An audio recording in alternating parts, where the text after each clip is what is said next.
네, 안녕하세요. 제갈량학원 고등영어 대표 강사 김수현입니다. 이 영상은 이번 12월부터 우리 제갈량학원에서 고등학생들 대상으로 윈터스쿨 또는 프리윈터스쿨을 진행합니다.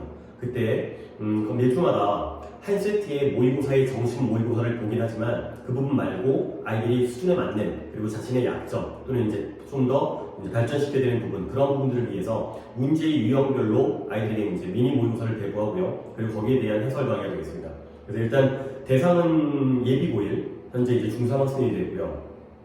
그 영어 모의고사라는 게 물론 학생들에 따라서는 지금 뭐 빈칸이라든가 순서 삽입 그런 어려운 유형들을 문제를 푸는 학생들도 있겠지만 가장 중요한 건 학생들의 수준과 관계없이 글 읽기, 글의 맥락을 이해하고 글의 주제와 요지가 무엇인지 약간 추상적인 개념이긴 하지만 이런 부분들을 더 먼저 기초를 잡는 게 더 중요하다고 생각하고요. 그 글 읽기가 된 다음에 글에 대한 내용 파악을 제대로 완벽하게 올바르게 한 다음에 그리고 나서 각각의 유형을 대비하는 게 순서가 아닐까 생각이 듭니다. 물론 학생들에 대한 맞춤의 수업이 되고요. 그래서 일단은 고1 주제 추론에 대한 문항들을 다 설명할 거고요. 그리고 방금 말씀드린 대로 글의 맥락과 이해가 중요하다고 했는데 굉장히 추상적인 개념이기 때문에 그러면 그걸 어떻게 하면 글의 맥락을 내가 올바르게 이해할 수 있는지 그런 부분들을 대표 문항들을 풀어가면서 진행하도록 하겠습니다.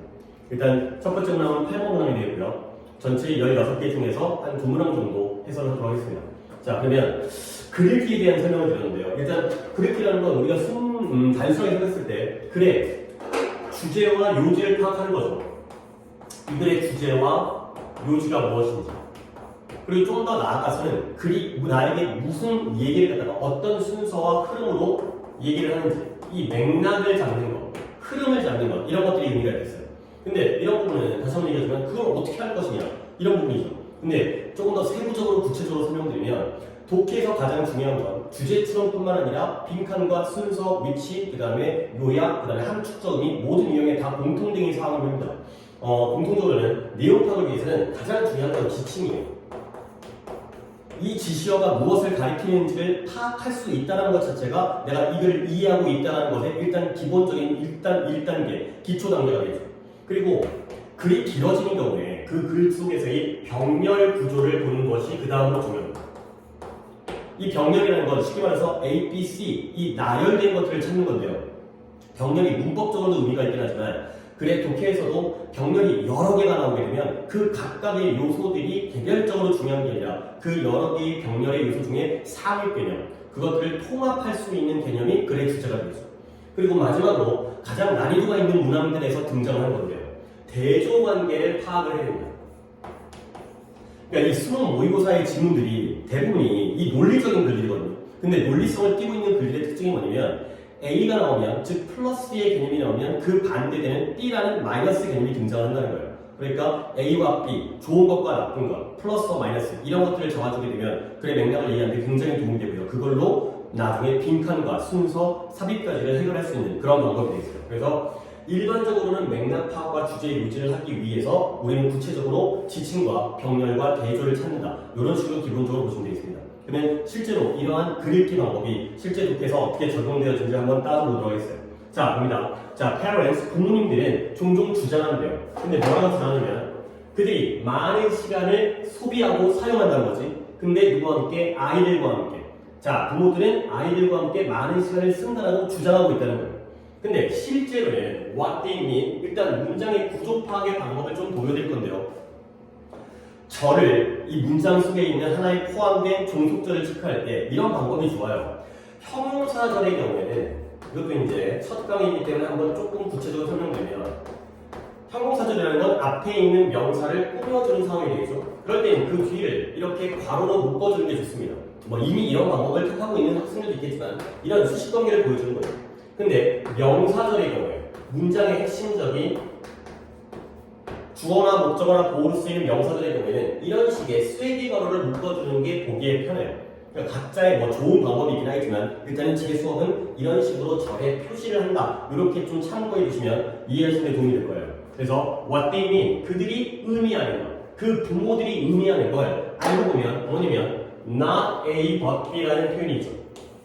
A가 아니라 B, 이것부터가 대조관계가 되어 있습니다. A, B가 등장하거든요. 물론 병렬이면서 동시에 대조예요. 그들이 의미하는 건 함께가 아니라 in proximity. proximity라는 건 근접성, 가까움이거든요. 함께가 아니라 근접해 있다라는 게 바로 그들의 의미가 되겠어요. 근데 누구들과? 그들의 아이들과. 결국 부모가 이렇게 주장할 때 의미하는 것은 아이들과 함께 있는 것이 아니라 A가 아니라 그 아이들의 가까운 곳에 존재하는 것이다. 가 되는 거죠. 자, 그래서 that is, 즉, 밑줄만 치겠습니다. 즉, 그들은 같은 공간, 같은 방 안에 있을 수가 있다는 거예요.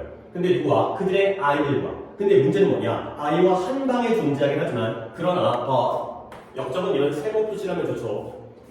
TV를 보거나, 아니면 독서를 하거나, 아니면 전화 통화 중이거나, 아니면 이메일을 살펴보고 검토하거나, 그리고 또 나가서 다른 손님들과 컨버싱을 하거나, 즉 대화를 하거나, 이것만 단어 체크를 해드리겠습니다.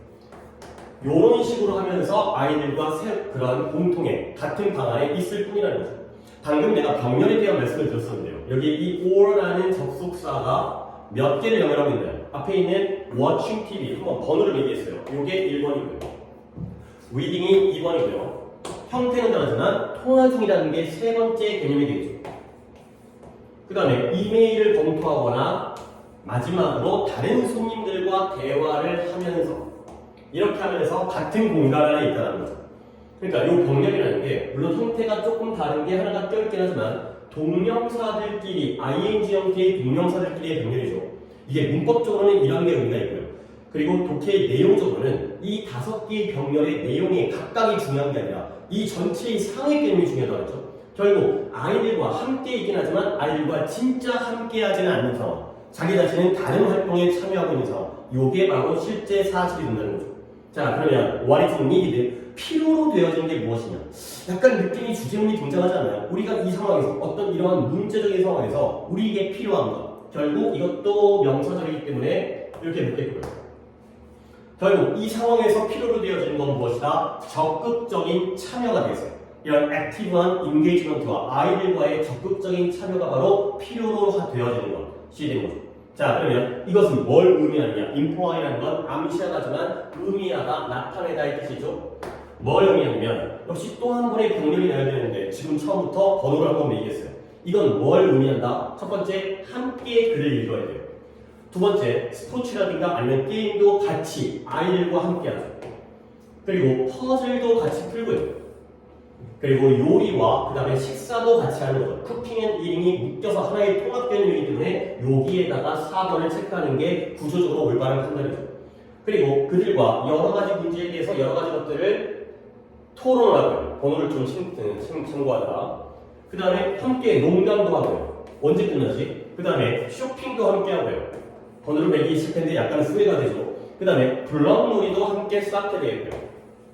이제 마지막에 된 것 같은데 요 and라는 접속사가 마지막에 washing dishes together 함께 설거지까지 하는 거죠.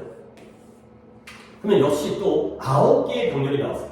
근데 모두가 형태가 다 동명사의 ing 형태를 맞추고 있죠. 근데 문법적으로 보다는 내용적으로 봤을 때 결국 각각의 개별적인 게 중요한 게 아니라 결국 아이들과 적극적인 참여를 통해서 이런 활동들을 함께 하는 거야. 같은 공간에서 존재하는 게 아니라 존재하면서도 다른 활동에 참여하는 게 아니라 아이들과 함께 활동에 참여한다. 가 되는 거죠. 자, 그래서 마지막으로 한 번 더 정리하면 in other words, 다시 말하면 그 적극적인 참여라는 건 한 번 더 not A but B의 구조가 나와요. 여기에 not이 있고요. 그 다음에 여기에 but이 나오는 거죠.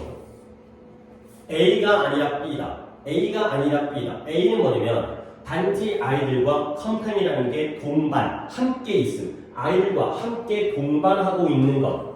그게 아니라는 거죠. 근데 뭐 하면서 함께 있지만 그와 동시에 simultaneously가 동시에죠. 그 아이들을 홀로 남겨둔 거예요. 같은 거실에 있지만 같은 방의 공간에 있긴 하지만 그 아이들을 홀로 내버려두고 부모 입장에서는 다른 활동에 참여하는 것. 그게 아니라는 거죠. 그러면 그건 뭘 의미하는 거다? 적극적인 participant, 참여자이면서 적극적인 협력자가 된다는 거죠. 근데 아이들과의 활동에서 그가 되겠습니다. 자, 여기까지 읽었을 때 글의 주제가 파악이 되겠죠. 어느 부분이 가장 핵심적인 키워드로 보이시나요? 이 부분에 있었던 아까 주제문의 냄새가 났었던 필요로 되어지는 건 적극적인 참여이다. 요게 되겠죠. 그러면 일단 문제는 풀었어요. 부모들이 아이들과 공간적인 부분에서만이 함께하는 게 아니라 실제적인 적극적인 참여가 필요하다. 근데 이런 글들 속에서 어떤 대조관계가 등장하는지를 한번 확인시켜 보도록 하겠어요. 그러니까 대조관계라는 게 두 가지의 반대 개념, 아까 얘기했던 플러스와 마이너스, A와 B 이런 것들을 볼 때요. 자, 그러면 부모들은 아이들과 많은 시간을 보낸다고 주장을 하고 있어요. 나는 굉장히 가족적이고 화목한 가족이고 아이들과 시간을 많이 보내고, 근데 정작 그 부모들의 말을 갖다가 우리가 따져보면 그건 함께 하는 것이 아니라 그냥 가까운 거리에 있다는 거죠. 그러면 여기까지 읽었을 때 둘 중에 뭐가 긍정 플러스 개념이 될까요? 아이들과 진정 함께 있는 것, 이게 좋은 거고요. 그 다음에 그냥 근처에만 존재하는 게 바로 마이너스가 되는 거죠. 실제 부모들은 좋은 걸 하는 게 아니라 안 좋은 걸 하고 있을 뿐이라는 거예요. 자, 그러면 그 부모들은 결국 같은 공간에 존재하긴 하지만 자기는 딴짓거리를 하고 있다는 거죠. 그러면 이 문장의 경우에는 A일까요? B일까요? 잘하고 있는 거예요? 못하고 있는 거예요? 잘못하고 있는 거죠. 여기가 바로 B 개념이 되는 거죠.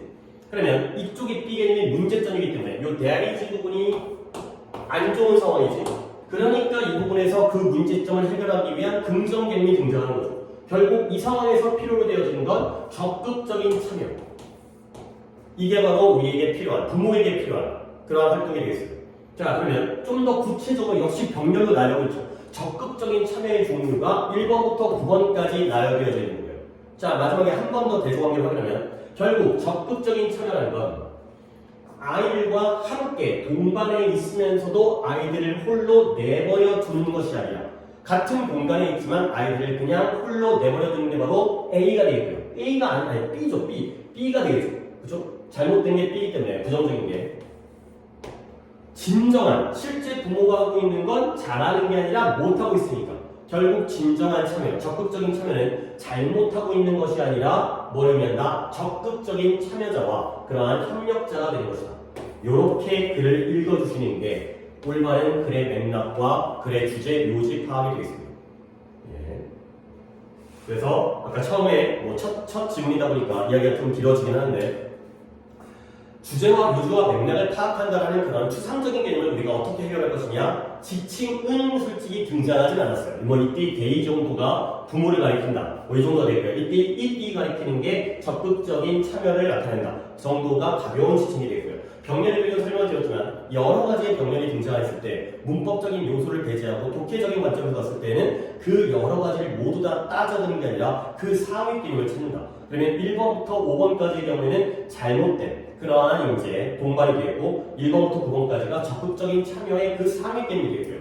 그리고 대조관계로서 플러스와 마이너스, 긍정 개념과 부정 개념을 찾는 방법으로 독해를 하시면 되겠습니다.